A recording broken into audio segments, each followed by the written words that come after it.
again. We'll see what he can do here in just a moment. A Temple of Silence is how we will start off round number 12. Longville very quickly keeps that card on top. We had Andersen's way. Genesis hides with a draw.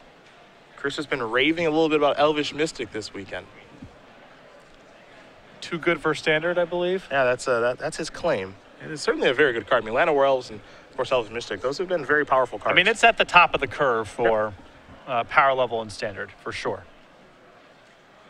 The games are very different when you do have it and when you don't. And I can't think of a standard format where Elvish Mystic or Land of Werewolves, the equivalent, was legal, and the card did not show up in a very good deck, or several very good decks. Well, there's Draconic Roar to slow down Andersen's development. Stormbreath Dragon is the reveal, so Andersen will take 3 from that. Probably not the matchup and opening that Chris was hoping to see here. Andersen will take a draw. It's a copy of Death Mist Raptor. He does have land number 2 in Nykthos, and now here's a Rattleclaw Mystic, so he'll pass the turn back. A lot of acceleration, of course, in the Devotion deck. Sylvan Caryata, Rattleclaw Mystic, and Elvish Mystic. Those are all 4-ofs. Looks like another Draconic Roar from Longville. Let's slow down Andersen's mana development. Quite the start here. Yeah. I mean, stunting the mana development of Devotion with flyers on backup is about as good of a game plan as you can draw up here. Matthew with 2 copies of Draconic Roar tagging the mana acceleration. He has a Haven in hand, so he might be able to produce a curve of flyers here, and that's about as good of a start as you can ask for if you're a Mardu Dragons player. Yeah, Draconic Roar into Thunderbreak Regent on the play is, that's a doozy. Here's a Courser of Crewfix. See if Andersen can find a land. He cannot. It's a Whisper Elemental. He already knows he's dead. He's conceding. Well, it looks like he might concede. He'll play another turn. Yeah. He's already picking up his lands. I think if a Stormbreath Dragon gets cast here, or Crackling Doom, that'll do just fine too, probably. But yeah, Chris was waiting for land number 5 so he can concede, but unfortunately for him, no land number 5 for Matthew, but just a hand of removal spells. Yeah. It draws Whisper Elemental. Here's a Courser. Top card's a Xenagos. Now he's going to concede. I mean, he is very, very dead. And he knows that. So Matthew Longville is going to win game number 1 here over Chris Andersen. Mardu Dragons very quickly up a game over Gruner Devotion. That was pretty easy. That was about as good of a draw as Matthew could sculpt up there. On the play, 2 copies of Draconic Roar, tagging mana acceleration, turn 4 Thunderbreak Regent, removal spells left over. Take a look at the sideboard. You got Nugan the Spirit Dragon, Arbor Colossus, a Windstorm, 2 Plummets, 3 Den Protectors, 3 Hornet Nests, 2 Roast, and 2 copies of Nissa Worldwaker here for Andersen. Those flyers are going to be, the ability to kill those flyers in Plummet and Windstorm are going to be very useful here. We saw this matchup before, and I imagine Chris is going to be sideboarding the same way, where he brings in Arbor Colossus, Windstorm, Plummets, and Den Protectors. Den Protector just good against a deck that's slow with a lot of removal, and the anti-flying measure is very powerful against a deck with a bunch of flyers. I don't know if he's going to want to go to cards like Nissa and Hornet Nest. They don't feel great to me against a deck that's packing a bunch of flyers, but Matthew's deck is a little bit lower to the ground and attacks on the ground more than a lot of builds of Mardu Dragons do, so a card like Hornet Nest may be more powerful here than it typically is, though I anticipate Matthew will be boarding out a lot of his ground attackers. What do we see on his side? A Kolaghan's Command, 2 Crux of Fate, 4 Anger of the Gods, 4 Thoughtseize, 1 Duress, 3 Self-Inflicted Wounds. The easy cards to bring in here are Crux of Fate and Self-Inflicted Wound. I think Anger of the Gods is also a fine card to be bringing in, though it requires some pretty dramatic sideboarding on Matthew's side to cut all the creatures on his own end that are vulnerable. Well, we will talk very quickly about Star City Games Regionals that is coming up sooner than you think. August 1st is going to be here very, very soon, so make sure that you take a look at the locations that are available. If you're not qualified for the Pro Tour, this will give you something to do that weekend. Yeah, if you're not going to be in Vancouver, you might as well be hanging out with us at the Regional Championship. As you can see, the venues have already been announced all over the United States. StarCityGames.com/regionals for more information. If you're looking to grind Open Series points, if you are looking to qualify for the Invitational, or just play in a large cash tournament the weekend of the Pro Tour, this is a great opportunity to do so. Can't forget about the awesome playmat that'll be available for the first 200 players that do sign up for their particular regionals. You've got Ellen DeGeneres' Oscar photo, or at least a play on that, with all of our creature collection and game night friends. Again, summer of 2015, August 1st, StarCityGames.com/regionals for more information for what will be a great tournament, and we're able to keep doing these tournaments on Pro Tour weekends because of you guys and your participation, states and regionals. So again, I want to thank you for that. And again, StarCityGames.com/regionals for more info. Get you one of those playmats. Yep. Get you one of those. Put that on the old wall at home next to your comic books. I can just battle in regionals. It's a bit of a hike for me now, more than it used to be. No longer that close to San Diego. About an hour? No, like 2.5. Really? Yeah. LA to San Diego is that long? LA to San Diego is comparable to New York City to Philadelphia. That doesn't mean anything to me. Okay. I'm just saying that that's across several states. California is a big state. Yeah, I'm taking the drive from. Okay, so how close is LA to Riverside? The same area? I think it's Riverside is east of LA. I think you can do it. This all assumes no traffic, which is obviously a huge variable, but I think you can get to Riverside in about an hour. Okay. I remember doing from LA. Longer from San Diego. I remember doing a drive from Riverside to Pro Tour San Diego in 2010. It felt like maybe 90 minutes. Maybe I'm wrong. Probably wrong. Yeah. You would know better than me.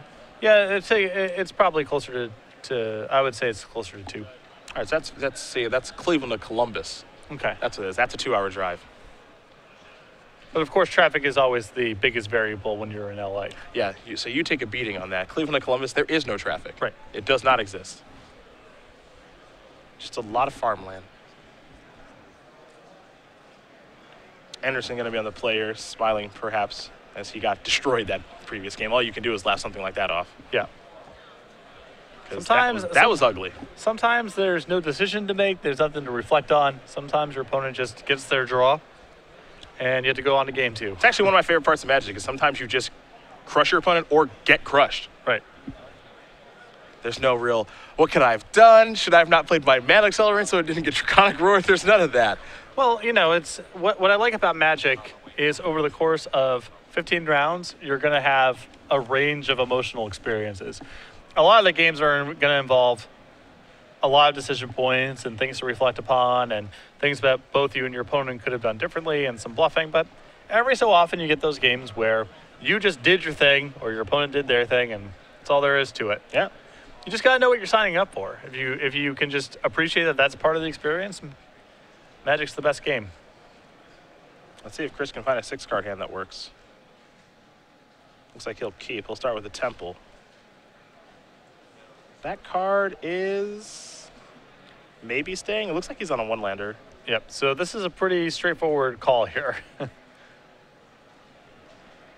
We keep lands. I guess Elvish Mystic is the one. That's the only card that can make it difficult, right? Yeah. All right, he's going to keep that card on top. I suppose, if it's just another Temple, you would keep it. That's not even close. All right, to Rugged Highlands, sure. Yeah, I guess that one's kind of close, too, because it's not powerful and comes into play tap, but I think Chris can't afford to scry that to the bottom. That's really greedy. It's a Seeker of the Way. And go back to Andersen. Is there a land on top of his deck? No, but there's a carry added. And that might be okay. He'll play carry added, pass the turn back. Man Accelerant, that's a lot harder to kill. Forces of Crackling Doom is the answer. Here's a Bloodstained Mire. Here comes Seeker of the Way. I wanted to block. There's a lot wrong with me. I wanted to block really bad. Here's 3 mana. Courser of Grufix. I think we found the place where you and I deviate is I like the bluff attacks, and you like the blocks assuming your opponent is bluffing. Well, no, I'm going to stop you right there. I love bluff attacks more than anyone. Okay. Especially in limited Magic, more so than constructed, because there's not a lot you can bluff in constructed. Because I'm regularly, I feel like, advocating for some pretty high-risk attacks, and you are regularly advocating for some high-risk blocks. Just want to get them. It's all part of the same game. It's absolutely. Just, I am way more excited about the high-risk attacks than the high-risk blocks. I don't care for high-risk attacks in construct all that much because there's not really a lot of bluffing to be done because deck list knowledge is rather public. But in limited, oh yeah, 2/2 to a 7/7 all day. All day. There's a Thunderbreak Regent. The skies is where devotion is weak. We all know that. Take a look at the top card of the deck. It's a forest here for the Courser. So that's going to enter the battlefield. Andersen will gain a life. He's operating now. Next card will be a Wishwood Elemental. We'll see if Chris has any interest in playing the Wishwood Elemental that's currently in his hand. And if he's willing to take a hit here from the Thunderbreak region, he does have a Plummet in hand. And it looks like he wants to kill this right now, perhaps, and he will. The trigger from Thunderbreak region will deal Andersen 3. He'll go down to 16. Here comes Courser. Maybe not. Well, if he's not looking to block next turn with carry added or whatever his follow-up play is, he may want to hang back on defense. Gonna play Radical Mystic as a morph past the turn back. D up a little bit. Well, if he doesn't want to trade, he probably doesn't want to trade damage right now. And if he's not willing to trade that morph with the Secret of the Way, which is a really dangerous thing to try to do in the first place, he could be better served just by hanging back on defense for one turn. Even I wouldn't do that. I'll block. No. Not that time. What are the odds this guy's got a spell? Yeah. Pretty good. There's a Call-a-Guns command. Gonna go after the Radical Mystic. I think make Chris discard a card here. Chris might be more than happy with just discarding Radical Mystic because he does have access to 5 mana.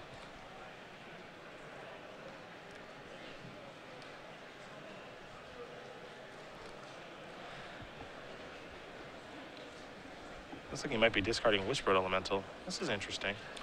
At this point, I feel like Chris has got enough mana where the game is about, do you just have enough stuff that matters? And I would be dumping Mana Acceleration. Yep, he's going to dump the Rattle Mystic. Seeker of the Way's prowess does trigger. Yeah. Did Chris take this or did he block? He blocked, yes. Yep.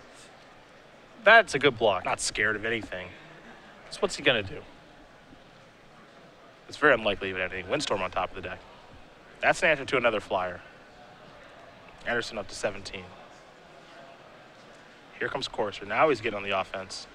Longville's going to go down to 20. Longville's hand's still pretty good, though he's drawn a few too many, I would say, ground creatures here, like Soulfire Grandmaster. To a degree, that's a function of his deck. As opposed to the last Mardu Dragons deck we covered last round that Chris played against, 3 Secret of the Way, 4 Soulfire Grandmaster, 4 Goblin Rabblemaster. He's got a lot of ground creatures, which is not where you want to be in the matchup. Crackling Doom going to take care of Pelucranos.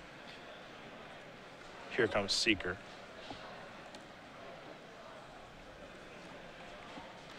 I could see a world where Chris wants to block here. Maybe try to save some damage. Yeah, I don't know what else there is to be done with the Caryatid at this stage. He's got 5 mana. He's got more than enough mana to function with. Courser implies that he'll have more mana down the road also, and he needs to preserve his life total. Whisperwood Elemental looks like it wants to join. See, the top card of the deck is Pelucranos, so that would be the card that's manifested.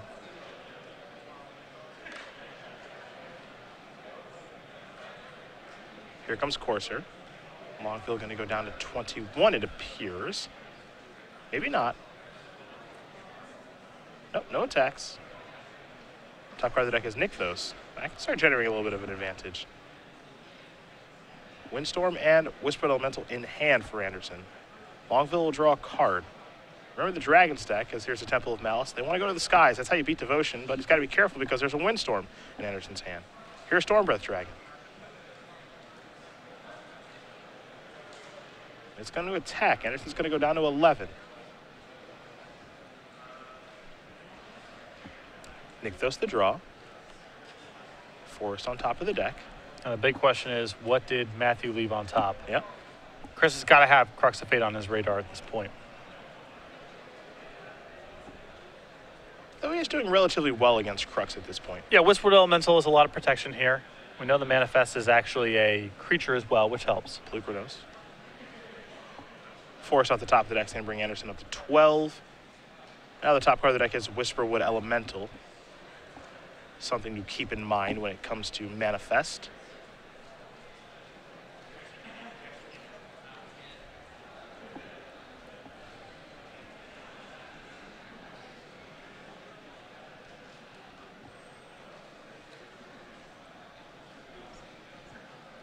And having Whisperwood on top is even better protection now against a hypothetical sweeper. Yep.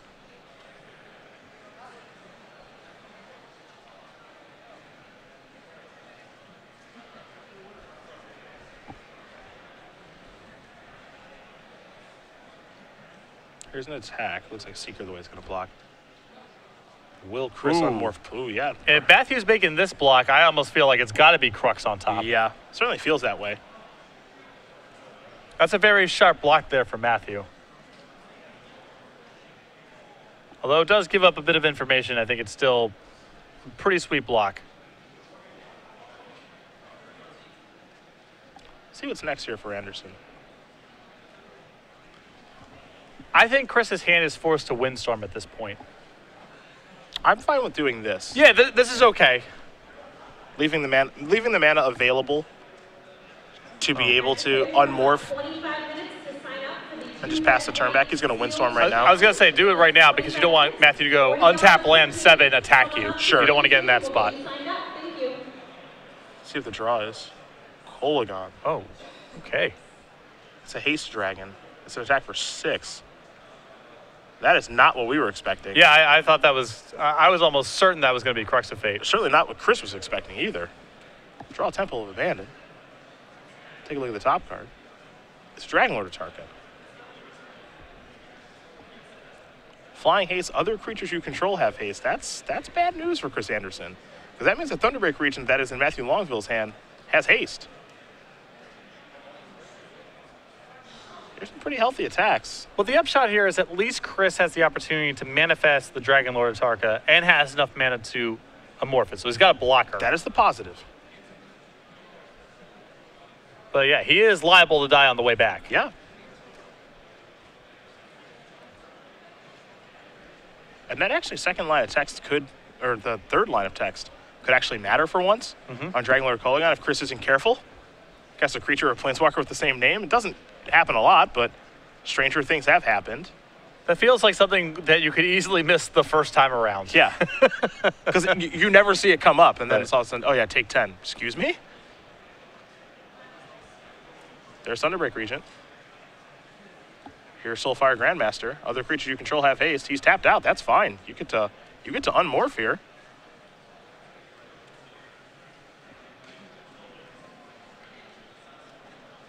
Yeah, as far as I can tell, Chris is not dead here, right? There's 6 coming across unblocked, assuming that he unmorphs his copy of Dragon Lord Atarka. Yeah.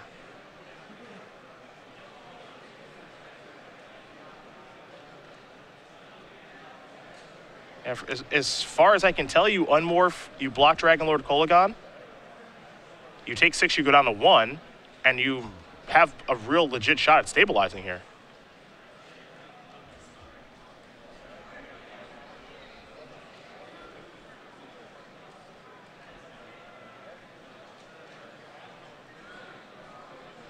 I mean, the top of Matthew's deck obviously can provide some help here, but You can't do very much about that.